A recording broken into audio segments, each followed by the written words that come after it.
नमस्कार मित्रों, मैं स्वागत करता हूं आपके अपने चैनल स्टडी विद हितेश में। और इस एक्साइटिंग सेशन में आप जानेंगे बीएससी नर्सिंग के रिगार्डिंग सारी जानकारियां, चाहे वो सब्जेक्ट्स की हो, आपकी योग्यता की हो, या फिर पॉपुलर एग्जाम्स हैं, एग्जाम फॉर्म कब आता है, ये सारी जानकारी आपको इस सेशन में प्राप्त होगी। तो चलिए प्रारंभ करते हैं। पहले प्रश्न है कि बीएससी नर्सिंग होता क्या है। बीएससी नर्सिंग आमतौर पे एक अंडर ग्रेजुएशन कोर्स है। इस ये आपका होता है बैचलर ऑफ नर्सिंग, यानी ये 4 साल का अंडर ग्रेजुएशन कोर्स है। इसमें आप सीखते हैं थ्योरिकल नॉलेज, प्रैक्टिकल नॉलेज और एनालिटिकल यानी प्रोफेशनल नॉलेज भी, जैसे कि मैनेजमेंट कैसे करना है, ये सारी चीजें आपको इस कोर्स में कंप्लीट हो जाती है। ठीक है, तो बीएससी नर्सिंग का फॉर्म कब आएगा, इससे के लिए सबसे इंपॉर्टेंट चीज है ये समझना कि बीएससी नर्सिंग होता क्या है। ये कहीं ना कहीं आप जानते हैं। बीएससी नर्सिंग का जो फॉर्म होता है, एक्सपेक्टेड अलग अलग एग्जाम्स होते हैं और जनरली मई से जून के रेंज में इसके फॉर्म्स आ जाते हैं। ठीक है, इससे रिगार्डिंग नोटिफिकेशन वगैरह आपको देखने को मिल जाते हैं मई जून के महीने में। ठीक है, आगे बढ़ते हैं। बीएससी नर्सिंग एग्जाम कब होगा। एग्जाम की बात करें तो एग्जामिनेशन का जो शेड्यूल रहता है वो जनरली जुलाई से सितंबर के बीच में रहता है, यानी कि मंथ ऑफ जुलाई से लेकर सितंबर तक आप एक्सपेक्ट कर सकते हैं कि आपका एग्जामिनेशन शेड्यूल किया जाएगा। ये डिपेंड करता है अलग अलग एग्जामिनेशंस पे। तो सबसे पहले पॉपुलर एग्जाम्स बीएससी नर्सिंग के लिए कौन कौन से हैं उस पे आप नजर डालेंगे। सबसे पहले आता है एम्स नर्सिंग एंट्रेंस एग्जामिनेशन। ठीक है, यानी एम्स जैसी संस्था के द्वारा ये एग्जाम कंडक्ट कराया जाता है। इसके थ्रू भी आप नर्सिंग का कोर्स कर सकते हैं। दूसरा आता है नीट। नीट के एग्जामिनेशन को, अंडर ग्रेजुएशन एग्जाम्स को आप पार्टिसिपेट करके भी आप चाहें तो बीएससी नर्सिंग कर सकते हैं। तीसरा है जिपमर। और उसके बाद इस प्रकार के बहुत सारे इंट्रेंस एग्जाम्स हैं। और आपके बिहार के लिए है बीसीसी इंट्रेंस एग्जाम, और अदर से स्टेट एग्जाम्स भी हैं। तो हर एक अपने शेड्यूल से, अपने हिसाब से उनकी कुछ क्राइटेरिया है, यानी कहीं कुछ एज लिमिट अलग होगा, सब्जेक्ट्स कुछ कहीं अलग होंगे।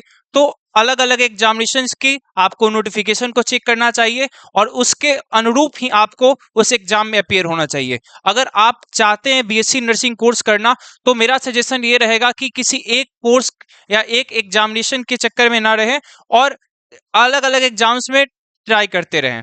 उसके लिए सबसे सिंपल सा तरीका है कि आप बेसिक को स्ट्रॉन्ग करते चलें और सभी एग्जाम्स के सिलेबस पैटर्न्स को फॉलो करते हुए आगे बढ़ सकते हैं।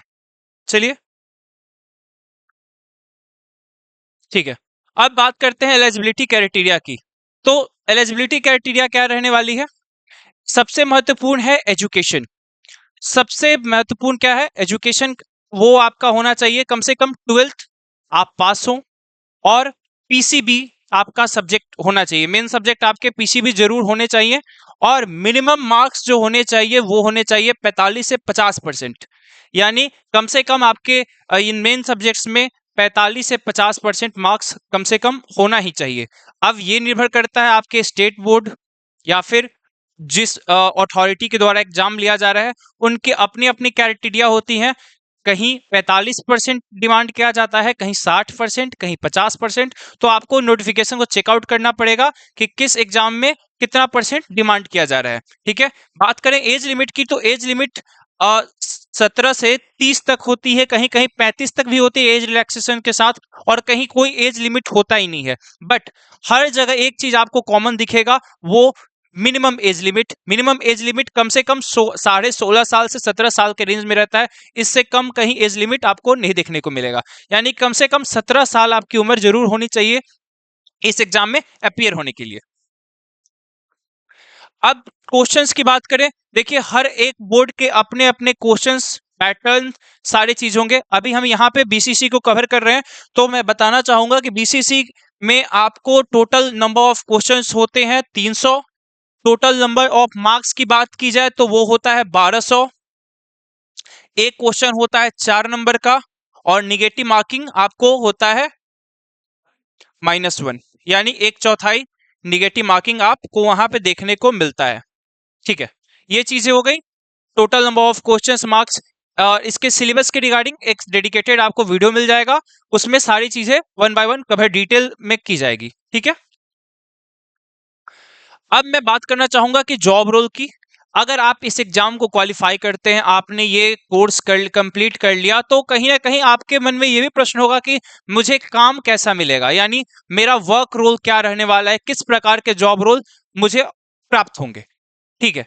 स्टाफ नर्स यानी provide direct patient care in hospital, clinic और अदर हेल्थ केयर सेटिंग। यानी सबसे पहला जो आपका वर्क रोल रहता है वो स्टाफ नर्स का। ये क्या होती है?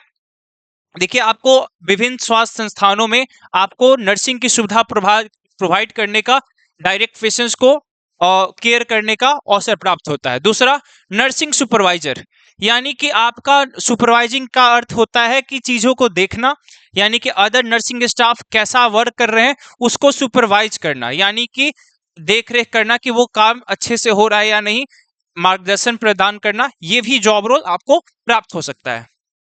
ठीक है।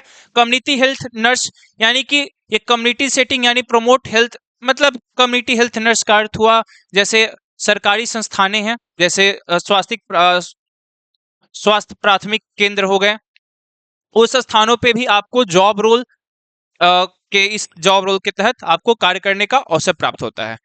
नर्स एजुकेटर, इससे रिलेटेड ये एजुकेशन पॉइंट ऑफ व्यू का आपका जॉब रोल है, यानी आप एक अच्छे खासे एक्सपीरियंस वाले नर्स हो चुके हैं या हो चुकी हैं, तो आपके पास अवसर रहता है कि आप इसमें टीचिंग का एस्पेक्ट भी, एकेडमिक एस्पेक्ट भी जोड़ सकते हैं, यानी कि आप ट्रेनिंग भी दे सकते हैं आने वाले नर्सेज को। ठीक है। तो ये जॉब रोल भी होता है। और रिसर्च नर्स, रिसर्च नर्स का क्या? मेडिकल रिसर्च स्टडी और क्लिनिकल ट्रायल्स के लिए अपना योगदान। तो ये सारे जॉब रोल्स हैं जहां पे आपको कार्य करने का अवसर मिलता है। ठीक है। मुझे उम्मीद है कि ये चीजें आपको क्लियर होंगी। खैर, अगर कोई डाउट रह जाता है तो आप प्रश्न कर सकते हैं। बात की जाए एक्सपेक्टेड सैलरी की, तो एक्सपेक्टेड सैलरी आप एक्सपेक्ट कर सकते हैं, सिंपल सी चीज है कि आपका 20,000 से लेकर 1 लाख तक की एक्सपेक्टेड सैलरी आपकी पर मंथ की होती है।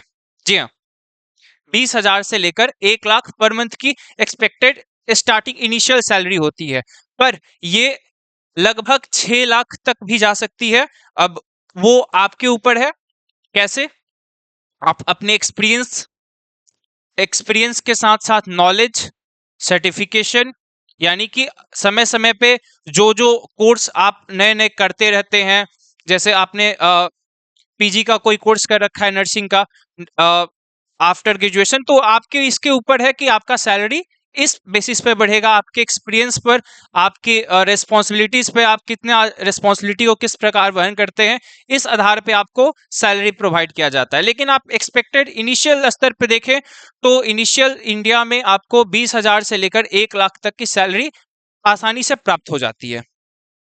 ठीक है। तो ये सारी चीजें हो गई। अब एग्जाम्स की तैयारी की बातें हो गई। अब आपको, ये साल चल रहा है दिसंबर और 2024 आने को है, तो 2024 आने वाला है और एग्जामिनेशंस होने वाले हैं जुलाई से सितंबर के बीच में। तो इसके लिए सबसे महत्वपूर्ण क्या है कि आप अपनी तैयारी को अभी से प्रारंभ कर दें। आपके पास 6 से 7 महीने का एक पर्याप्त समय मिल जाएगा और इसमें आप अपने एक एक सब्जेक्ट के बेसिक को क्लियर करते हुए इस एग्जाम की तैयारी कर सकते हैं। तो आप लोगों की सहायता के लिए सबसे महत्वपूर्ण सूचना यह है कि आप हमारे, यानी हमारे चैनल के, हमारे संस्थान के स्टडी विथ रितेश एप्लीकेशन के थ्रू भी जुड़कर आप हमसे सीख सकते हैं। आपको डेडिकेटेड लेक्चर्स मिल जाएंगे सभी सब्जेक्ट्स के एक्सपर्ट टीचर्स के द्वारा, जिसमें आपको लाइव लेक्चर्स और उससे रिगार्डिंग सारे के सारे PDF questions, previous year questions और सारे के सारे जो सपोर्ट आपको चाहिए होगा वो सभी एग्जाम तक प्राप्त होगा। आपको बस इसके लिए करना ये है कि सिंपल आपको गूगल प्ले स्टोर से स्टडी विथ रितेश एप्लीकेशन को डाउनलोड करना है और हमसे जुड़ जाना है। वहां पे आपको जुनून बैच का ऐसा आइकन दिख रहा होगा, उसे परचेज करने के लिए आपको जस्ट 500 रुपी पे करना है, नॉट इन 1000। ओके, तो मिलते हैं अगले किसी एक्साइटिंग सेशन में। इस सेशन के लिए बस इतना ही, और अगर आपके कोई डाउट्स है, कोई क्वेरीज है, तो कमेंट करना ना भूलें। हम अगले सेशन में इसे कवर कर रहे होंगे। ठीक है, मिलते हैं अगले सेशन में। धन्यवाद।